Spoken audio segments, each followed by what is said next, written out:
Bonjour à tous, bonjour François Pellerin. Bonjour. Vous écriviez hier dans une tribune que la culture est au cœur de la riposte de la France aux attentats. Concrètement, ça se traduit comment ?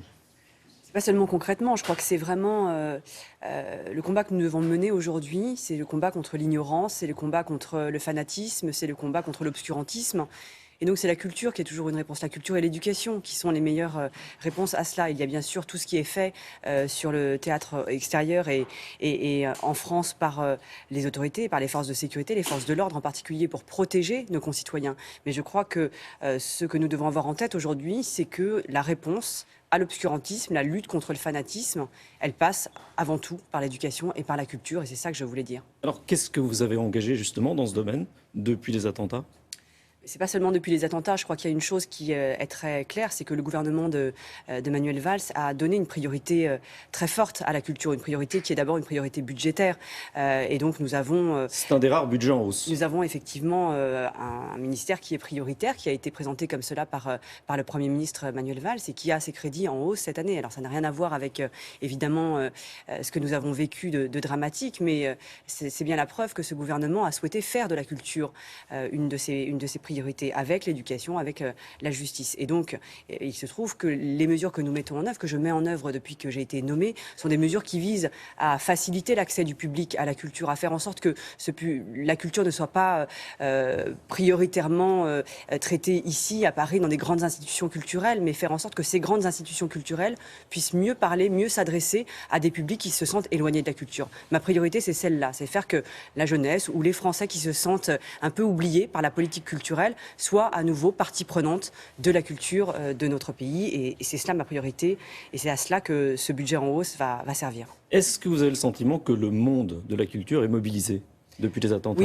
Oui, le monde de la culture, l'ensemble des Français. Moi, vous savez, j'ai passé beaucoup de temps depuis dimanche dernier dans des salles de théâtre, petites ou grandes, dans des salles de concert.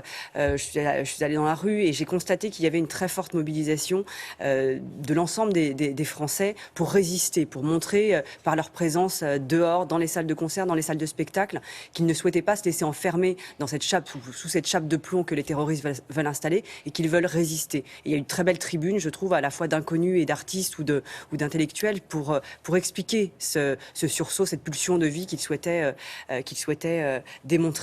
Et je trouve que le monde de la culture, après bien sûr le chagrin, le deuil qui reste encore très, très fort et très présent, montre qu'il souhaite se mobiliser, il souhaite emmener l'ensemble de notre pays, l'ensemble des Français dans ce combat contre l'obscurantisme, contre le fanatisme, qui est aussi ce qui fait l'essence de la France. C'est-à-dire que notre pays a été attaqué pour ses valeurs, pour ce qu'il représente en termes d'art de vivre, en termes de place faite à la culture, à l'esprit critique, à l'insolence. C'est cela qu'on a voulu attaquer et c'est par là que nous allons nous défendre. Alors, dans les médias, il y a des mesures à prendre, des mesures de sécurité pour protéger les lieux de spectacle. Qu'est-ce que vous avez déjà fait ? Qu'est-ce que vous allez faire ?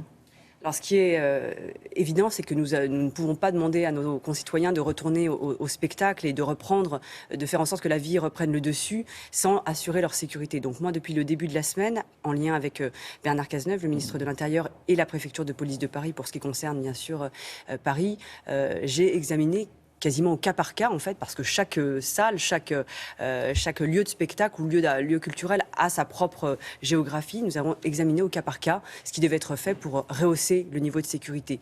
Et jusqu'à présent, tous les spectacles qui ont eu lieu, toutes les salles qui ont réouvert, elles l'ont fait après avoir évaluer le niveau de risque ou les mesures à apporter, et nous avons apporté ces mesures. Donc qu'est-ce qu'il faut faire ? Il faut mettre des portiques de sécurité, il y a des endroits augmenter les contrôles. Il y a des endroits où il faudra mettre des portiques de sécurité. Il y en a d'autres où il n'y avait pas forcément de contrôle des sacs à main, par exemple, où il faudra mettre en place ce contrôle des sacs à main. C'est déjà le cas. J'ai regardé aussi ce qui se passait dans les cinémas, par exemple. Dans les cinémas, maintenant, il y a un contrôle des sacs à l'entrée qui n'avait pas lieu auparavant. Donc il faut au cas par cas réexaminer tout ce qu'il est nécessaire de faire pour garantir aux artistes, aux équipes qui travaillent dans ces salles et au public bien évidemment qu'ils puissent se rendre dans ces lieux de manière sereine. Tout ça, ça demande des moyens. Est-ce que les lieux de spectacle ont les moyens de mettre en œuvre ces mesures? Non, c'est la raison pour laquelle j'ai souhaité leur venir en aide, parce que très rapidement, au-delà de ces questions de sécurité du public et des artistes qui se posaient et des équipes qui se posaient immédiatement, j'ai bien compris qu'il y aurait très rapidement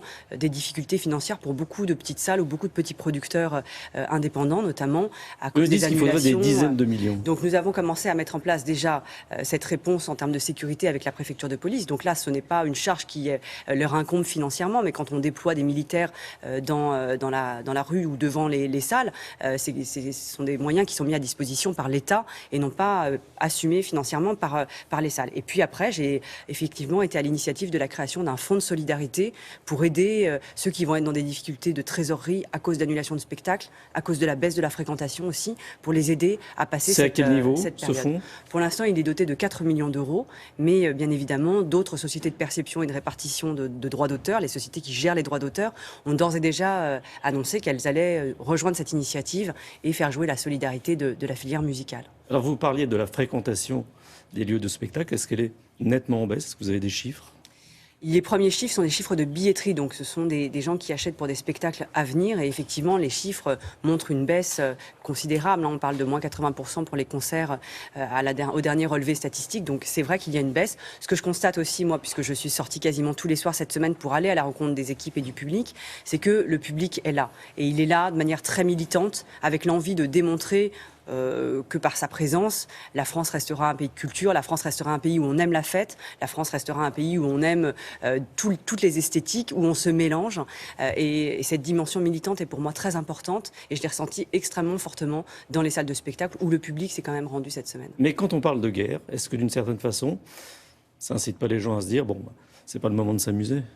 Non, parce que je pense que les Français ont bien en tête que cette guerre est surtout idéologique. Elle est évidemment sur le terrain. Le président de la République et le Premier ministre l'ont dit à de nombreuses reprises. Elle est sur le terrain. Et si nous frappons Daesh en ce moment en Syrie, c'est aussi pour protéger la France contre ces foyers qui sont des foyers de fabrication de terroristes en réalité, puisqu'on sait très bien que beaucoup d'entre eux ont été formés là-bas. Donc si nous frappons en Syrie, nous menons cette guerre sur le terrain en Syrie, c'est pour protéger la population française. Mais la guerre, elle est aussi idéologique. C'est ce qu'a rappelé d'ailleurs un philosophe américain très récemment dans les colonnes du Monde. C'est une guerre que nous devons mener contre l'obscurantisme, contre l'idéologie véhiculée par Daesh, contre une pratique de la religion qui n'est pas conforme à l'évidence aux valeurs de la République, ni au statut, à la place de la femme, par exemple, dans notre société. Donc cette guerre idéologique, c'est une guerre, il faut employer ce mot-là, et je pense que c'est avec la culture que nous la gagnerons.